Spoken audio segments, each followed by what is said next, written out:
13th Congress of the Republic of the Philippines, first regular session.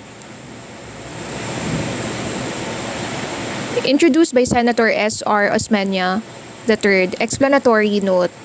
Smuggling and other acts contrary to customs law committed on a large scale or by criminal syndicates pose a serious and direct threat to the national economy by depriving the government of much-needed revenues and unfairly competing with legitimate businesses and to the national security through the introduction into the country of dangerous drugs or prohibited articles. Section 1, Article 12 of the 1987 Constitution upholds the right of the state to protect Filipino enterprises against unfair foreign competition and trade practices.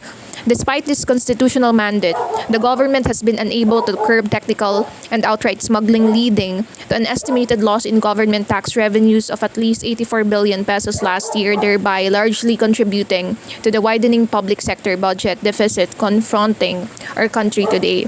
To address this major economic concern, this Anti-Smuggling Act of 2005 bill, which is the counterpart of the bill filed by Congressman Lorenzo Tañada, focuses on the following. First, it incorporates in the law key systematic solutions which will make it easier to detect smuggling. Key systematic solutions to detect smuggling provide for greater transparency with regard to import transactions. Among these are 1. The submission of advanced copies of the inward foreign manifest and their publication. 2. Publication of the manifest after entry. 3. The use of revision orders as a third screen in detecting undervaluation. 4. The accreditation of bonded warehouses by the industry association which the warehouse seeks to serve. 5. The provision of stricter rules on the use of bonded warehouses. 6. The availability of books of accounts of bonded warehouses to the industry association concerned. 7. The participation of the private sector in deliberations on valuation issues.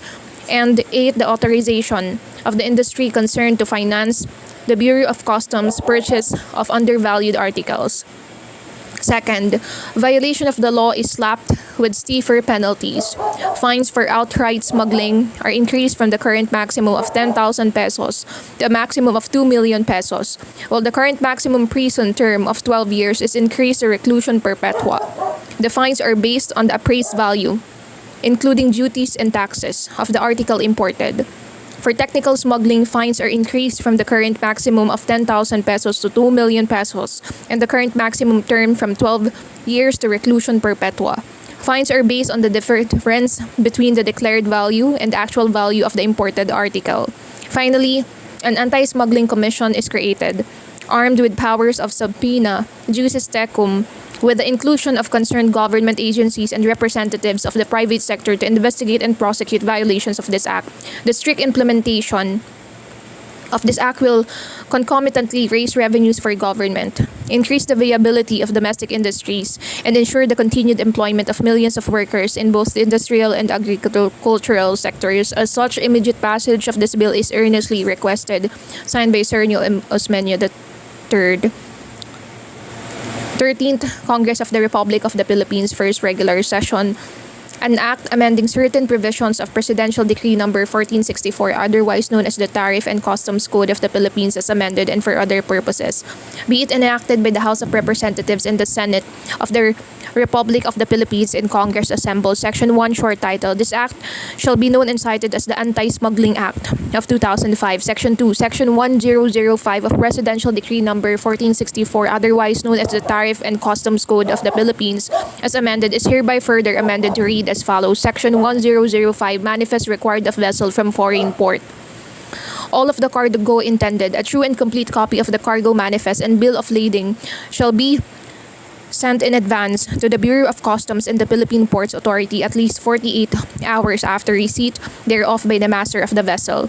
A cargo manifest shall in no case be changed or altered after entry of the vessel except by means of an amendment by the master, consignee, or agent thereof under oath and attached to the original manifest, provided, however, that after the invoice and or entry covering an importation have been received and recorded in the office of the appraiser, either manually or electronically in the Bureau of Customs, or had been logged in its computer system, no amendment of the manifest shall be allowed except when it is obvious that a clerical error or any discrepancy has been committed in the preparation of the manifest without any fraudulent intent, discovery of which would not have been made until after examination has been completed. Prior to release of the cargo, the veracity of the amendment shall be examined by the Commissioner of Customs for the purpose of invoking penal provision under sections 2503 and 3602 of this code. Section 3, Section 1007 of the same decree as amended is hereby further amended as follows. Section 1007 manifests for commission on audit and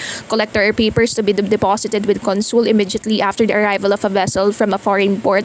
The master shall deliver or mail to the chairman, Commission on Audit, Manila, a copy of the cargo manifest properly endorsed by the boarding officer, and within 24 hours after arrival, he shall present to the collector the original copy of the cargo manifest and for inspection the ship's register or other document in lieu thereof.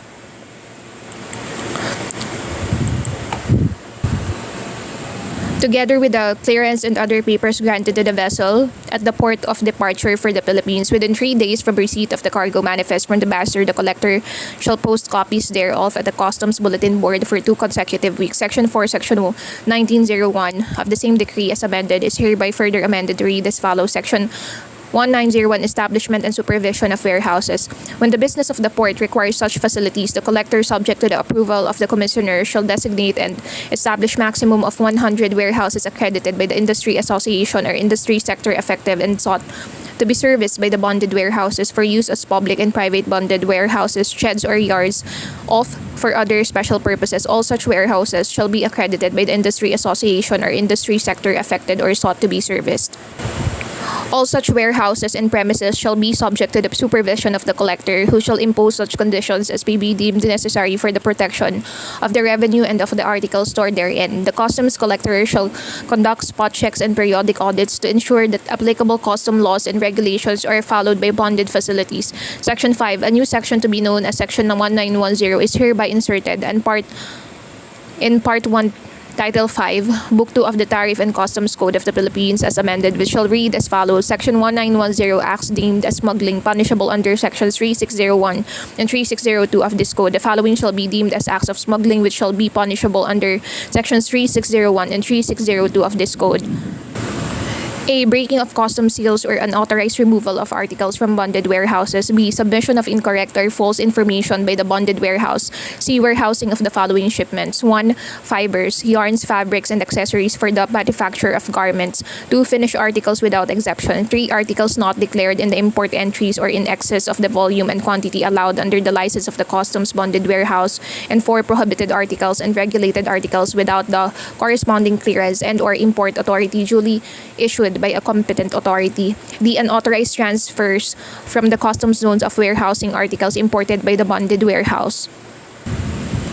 E. Unauthorized withdrawal from a bonded warehouse without payment of duties and taxes. F. Failure to liquidate imported articles under bond within 30 days from withdrawal from the bonded warehouse. G. Failure to pay duties and taxes on the remaining not exported imported materials within 30 days from lapse of the period for exportation. Importations made in violation of the above provisions in this section shall ipso facto be forfeited in favor of the government to be disposed of pursuant to the provisions of this code. Section 6. A new section to be known as Section 1911 is hereby inserted in Part 1, Title 5, Book 2 of the Tariff and Customs Code of the Philippines as amended, which shall read as follows. Section 1911. Verification of records kept in customs bonded warehouses. A careful account shall be kept by the collector of all articles delivered to any bonded warehouse. And the sworn monthly return duly verified by the customs official in charge shall be made by the bonded warehouse containing a detailed statement of all imported articles stored therein.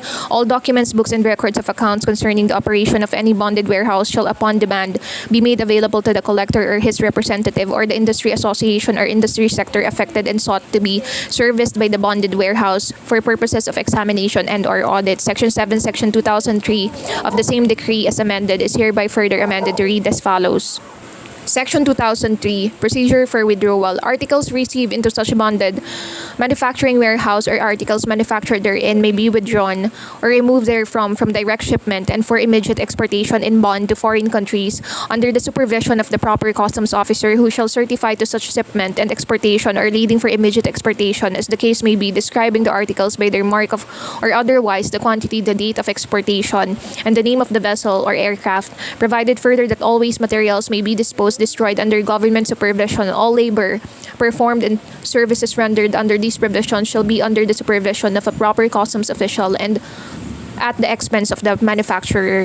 Violation of the foregoing provision shall be deemed as smuggling punishable under sections 3601 and 3602 of this code.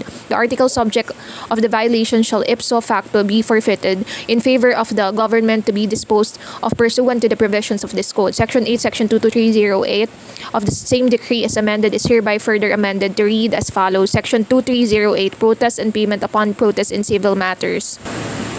When a ruling or decision of the collector is made whereby liability for duties, fees, or other charges are determined, except the fixing of fines in seizure cases, the party adversely affected or the industry association or industry sector affected by the adverse ruling may protest such ruling or decision by presenting to the collector at the time when payment of the amount claimed to be due the government is made or within 30 days thereafter, a written protest setting forth his objections to the ruling or decision in question together with the reasons thereof. No protest shall be considered unless payment of the amount due after final liquidation has been made and the corresponding docket fee is provided for in Section 3301. Section 9, a new section to be known as Section 2308-A is hereby inserted in Part 1, Title 6, Book 2 of the Tariff and Customs Code of the Philippines as amended, which shall read as follows. Section 2308-A, a genuine valuation issue shall be coursed through a Valuation and Classification Review Committee, VCRC, directly under the chairmanship of the respective district collector of customs. From among the members of the VCRC, 2 members shall come from the public sector. It's chosen from among the recommendees of the Department of Trade and Industry and the Department of Agriculture. Section 10, Section 2311 of the same decree is amended is hereby further amended to read as follows. Section 2311, samples to be furnished by protesting parties if the nature of the articles permit importers or the industry association or industry sector filing protests involving questions of fact must upon demand supply the collector with samples of the articles which are the subject matter of the protest. Such samples shall be verified by the custom official who made the classification against which the protests are filed. Section 11, Section 2317 of the same decree is amended is hereby further amended to read as follows. Section 2317, government's right of compulsory acquisition. In order to protect the government revenues against the undervaluation of goods, any industry association or industry sector may likewise post a letter of credit, surety bond, or some other appropriate instrument in favor of the bureau in the amount equal to the declared customs value of the goods under question, plus any duties, taxes, fees, other charges which have already been paid thereon, in which case the Commissioner of Customs shall acquire such imported goods, payment for which shall be made within 10 working days from the issuance of a warrant signed by the Commissioner of Customs for the acquisition of such goods, provided that the provisions of Section 201 of this code shall apply in the case of surety bonds and surety companies. An importer who is dissatisfied, where no appeal is made by the importer or upon reaffirmation of the Commissioner's decision during the appeals process, the Bureau of Customs or its agents shall sell the acquired goods pursuant to existing laws and regulations. In cases where compulsory acquisition was initiated by the industry association or industry sector, the Commissioner shall claim on the letter of credit, surety bond, or whatever instrument posted or used for the purpose and thereupon release the acquired articles to the industry association or industry sector which posted the instrument. Nothing in the section limits. Section 12, Sections 2503 of the same decree as amended is hereby further amended to read as follows. Section 2503, undervaluation, misclassification, and misdeclaration in entry. When the dutiable value of the imported articles shall be so declared and entered that the duties based on the declaration of the importer on the face of the entry would be less by 10%, then should be legally collected, or when the imported article shall be so described and entered that the duties based on the importer's description on the face of the entry would be less by 10%, then should be legally collected based on the tariff classification, or when the dutiable weight, measurement, or quantity of imported articles is found upon examination to exceed by 10% or more than the entered weight, measurement, or quantity, as surcharge shall be collected from the importer in an amount of not less than the difference between the full duty and the estimated duty based upon the declaration of the importer, nor more than twice of such a difference, provided that an undervaluation, misclassification, misdeclaration in weight, measurement, or quantity of more than 30% between the value, weight, measurement, or quantity declared in the entry and the actual value, weight, quantity, or measurement shall constitute a prima facie evidence of fraud penalized under Section 2530 and Section 3602 of this code, provided further that any undervalued,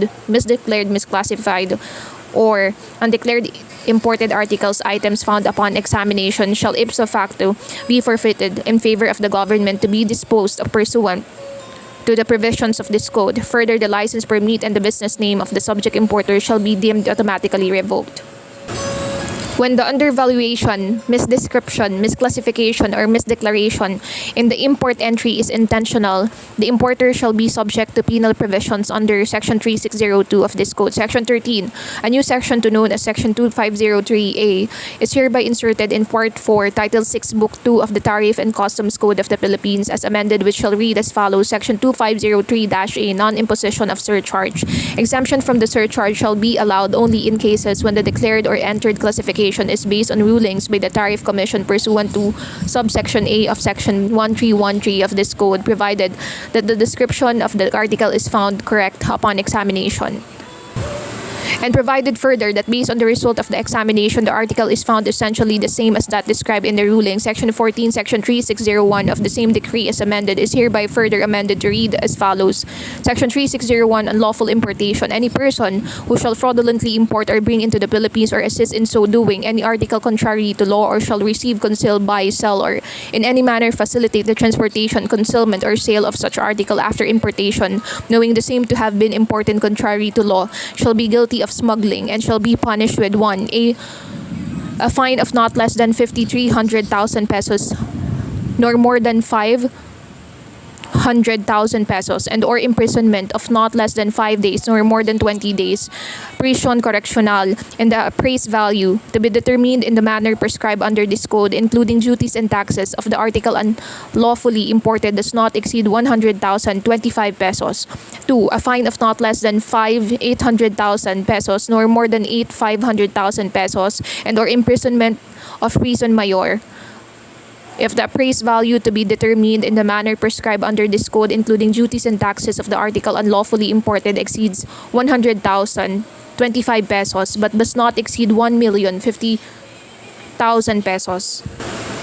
3. A fine of not less than 800,000 6,000 pesos nor more than 1 million open parenthesis 8,000 close parenthesis pesos and / or imprisonment of not less than 5 years and 1 day, nor more than 8 years. Reclusion temporal if the appraised value to be determined in the manner prescribed under this code, including duties and taxes of the article unlawfully imported, is more than 50,000, exceeds 1 million pesos, but does not exceed 5,150,000 pesos. 4. A fine of not less than, open parenthesis, 800,000, close parenthesis, 1 million pesos nor more than, open parenthesis, 10,000, close parenthesis, 2 million pesos and imprisonment of not less than 8 years and 1 day nor more than 12 years. Reclusion perpetua if the appraised value to be determined in the manner prescribed under this code, including duties and taxes of the article unlawfully imported, exceeds 5,150,000 pesos. 5. The penalty of prison may or shall be imposed